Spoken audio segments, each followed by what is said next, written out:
किसान भाइयों नमस्कार। दोस्तों नवंबर माह चल रहा है और नवंबर के लास्ट तक गेहूं की बुवाई की जाती है और कुछ किसान भाई जो धान की लेट वैरायटी लगाते हैं तो उनका खेत खाली नहीं हो पाता। उस कंडीशन में दिसंबर में भी गेहूं की बुवाई की जाती है। अब दोस्तों काफ़ी किसान भाइयों ने गेहूं की बुवाई कर दी है। अब जिन किसान भाइयों ने गेहूं की बुवाई कर दी है या 20 दिन की गेहूं की फसल हो गई है तो उनके लिए ये वीडियो काफ़ी ज़्यादा इन्फॉर्मेटिव होने वाली है। दोस्तों 20 दिन हो चुके हैं। अब 20 दिन के बाद हमारे किसान भाइयों को कौन कौन से ऐसे कार्य करना चाहिए जिससे गेहूं का उत्पादन बढ़ सके और कौन कौन से ऐसे कार्य नहीं करना चाहिए जिससे हमारा गेहूं का उत्पादन कम हो। दोस्तों अक्सर हमारे किसान भाई शुरुआती स्टेज में जब 20 से 25 दिन वाली स्टेज होती है उस समय बहुत सारी ऐसी गलतियां करते हैं जिससे उत्पादन पे बहुत ज़्यादा फ़र्क पड़ता है। बहुत फ़र्क पड़ने का मतलब दोस्तों उत्पादन गिर जाता है। तो ऐसी कौन कौन सी गलतियां वो उसके बारे में भी हम जानेंगे। इसके अलावा दोस्तों खाद उर्वरक का फंडा मतलब दोस्तों गेहूं में कौन कौन से खाद उर्वरक हमको डालना चाहिए और दोस्तों इसके अलावा माइक्रो न्यूट्रिएंट्स में क्या क्या हमको देना चाहिए वो भी आज की वीडियो में हम जानने वाले हैं। तो दोस्तों वीडियो काफ़ी ज़्यादा इन्फॉर्मेटिव होने वाली है। वीडियो को बिना स्किप किए एंड तक ज़रूर देखिएगा। और अगर दोस्तों चैनल पर पहली बार आए हो अभी तक सब्सक्राइब नहीं किया है चैनल को सब्सक्राइब करना बिल्कुल ना भूलें। साथ ही बेल आइकन को प्रेस कर ले ताकि कृषि से जुड़ी सारी जानकारी आपको समय समय पे मिल सके। तो चलिए दोस्तों बिना समय गवाए वीडियो स्टार्ट करते हैं। दोस्तों सबसे पहले हम जान लेते हैं जो हमारे हर एक किसान भाई गलती करते हैं और बहुत बड़ी गलती इसको बोल सकते हैं उसके बारे में। दोस्तों गेहूं की फसल में अक्सर हमारे किसान भाई को मैंने देखा है फिजूल का खर्च बहुत ज़्यादा करते हैं। जैसे अगर किसी ने बोल दिया कि भाई 20 से 25 दिन बाद जिंक डाल देना तो हमारे किसान भाई जिंक डाल देंगे। इसके बाद बोल दिया कि भाई कैल्शियम डाल देना, कैल्शियम डाल देंगे। NPK का तो आपको पता ही है, नाइट्रोजन, फास्फोरस, पोटास ये सभी फसल में दिया जाता है, लगभग सभी फसल में दिया जाता है। अब मैं आपको एक चीज़ क्लियर कर दूं, यदि आप जिंक डाल रहे हो, कैल्शियम डाल रहे हो और जितने भी माइक्रो न्यूट्रिएंट्स है वो डाल रहे हो तो दोस्तों पहले ये वीडियो देख लीजिए। इस वीडियो के देखने के बाद आपका जो फिजूल का खर्च है वो तो बचेगा ही, साथ ही साथ दोस्तों जो मिट्टी है उससे सही उत्पादन आपको मिल सकता है। ये उत्पादन का मतलब ये है कि दोस्तों आप ये मिट्टी जितना हम निकालना चाहते हैं उतना आपको निकाल के देगी। मतलब दोस्तों ये हमारा गेहूं का पौधा है और इसमें किस चीज़ की कमी है ये स्वयं ये पेड़ ही बता देगा। मतलब आपको कहीं जाने की ज़रूरत नहीं, ये पेड़ स्वयं ही बता देगा आपको कि भाई यहाँ पे मुझे इस चीज़ की कमी है और ये चीज़ मेरे को चाहिए। अब वो कैसे बताएगा, क्योंकि दोस्तों जितने भी जैसे जिंक है आपका, कैल्शियम है आपका, बोरॉन है, कॉपर है, सबके कमी के लक्षण सर्वप्रथम पत्तियों पे दिखते हैं। चाहे वो कोई सी भी फसल हो, गेहूं ले लीजिए, कोई सी भी फसल ले लीजिए।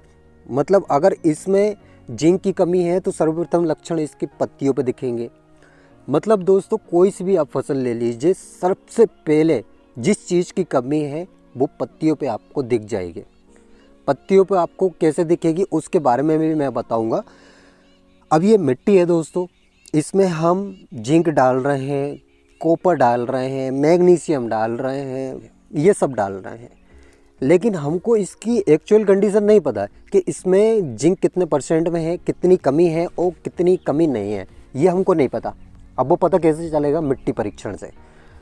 दोस्तों कहने का मतलब ये है कि आप माइक्रो न्यूट्रिएंट्स डालो या कुछ भी डालो, लेकिन सबसे पहले मिट्टी परीक्षण करा लो।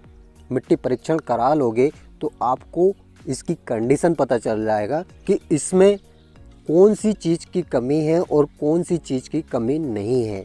मतलब दोस्तों मिट्टी से हम जैसा काम लेना चाहते हैं वैसा ये देगी, लेकिन कब देगी? जब ये स्वस्थ रहेगी।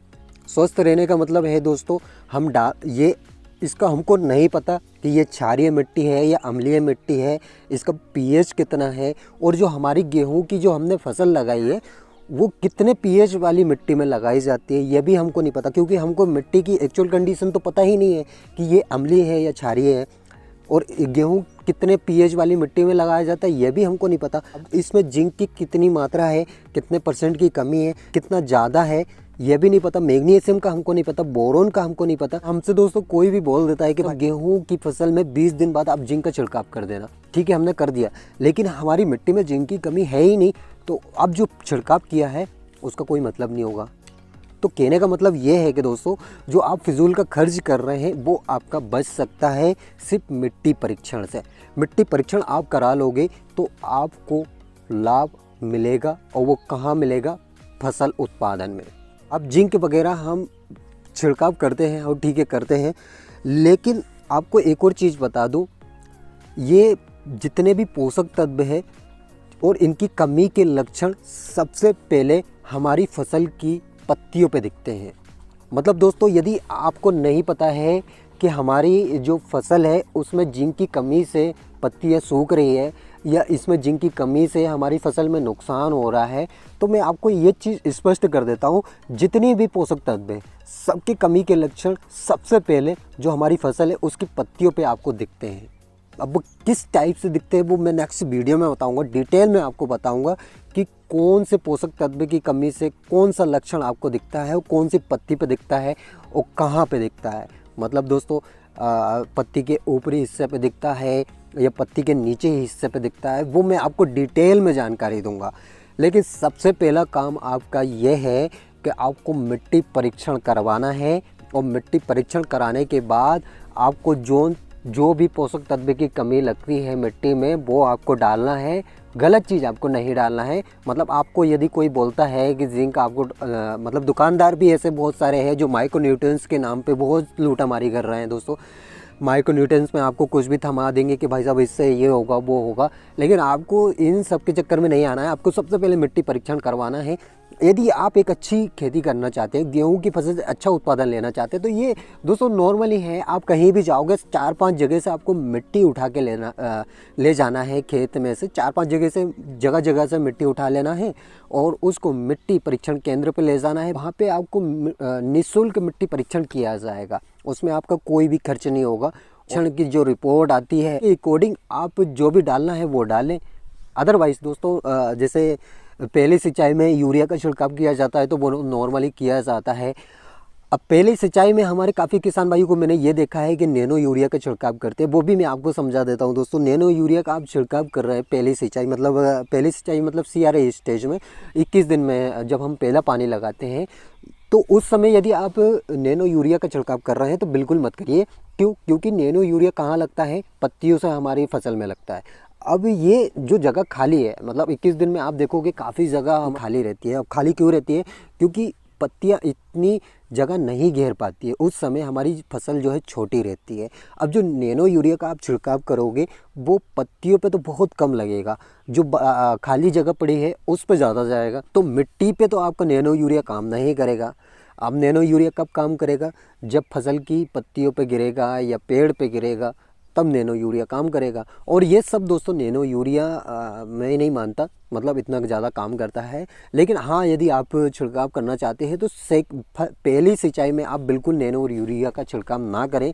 आप नैनो यूरिया का छिड़काव कर सकते हैं जब दूसरा पानी हम लगाते हैं गेहूं की फसल में, या दूसरी सिंचाई जब हम करते हैं तब आप नैनो यूरिया का छिड़काव कर सकते हो। लेकिन पहली सिंचाई में यदि आप सोच रहे हो नैनो यूरिया का छिड़काव करें तो ऐसी बिल्कुल भी गलती ना करें, इससे आपको नुकसान होगा। सबसे पहला काम दोस्तों आपको पहले कुछ नहीं करना है, मिट्टी परीक्षण करवाना है। इसके बाद आपको जो भी लगता है, जो भी मतलब क्वेश्चन आपका रहता है, वो आप मेरे को कमेंट बॉक्स में सीधे कमेंट करके पूछ सकते हो कि सर इस चीज़ की कमी है और हमको क्या डालना चाहिए। मैं आपको डिटेल में जानकारी दूंगा। लेकिन सबसे पहले आप मिट्टी परीक्षण कराइए। आप इस मिट्टी से अच्छा उत्पादन लेना चाहते हैं और आप सोच रहे हैं कि ये मिट्टी हमारे अकॉर्डिंग काम करे, मतलब जो हम सोच रहे हैं उतना उत्पादन दे, तो ये तभी संभव हो सकता है जब मिट्टी परीक्षण आप करवाओगे।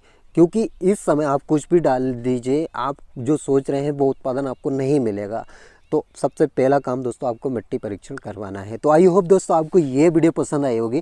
वीडियो अगर अच्छी लगी हो तो एक लाइक, और अगर चैनल पर पहली बार आए हो और अभी तक चैनल सब्सक्राइब नहीं किया है तो चैनल को सब्सक्राइब करना बिल्कुल ना भूलें। साथ ही बेल आइकन को प्रेस कर लें ताकि कृषि से जुड़ी सारी जानकारी आपको समय समय पर मिल सके।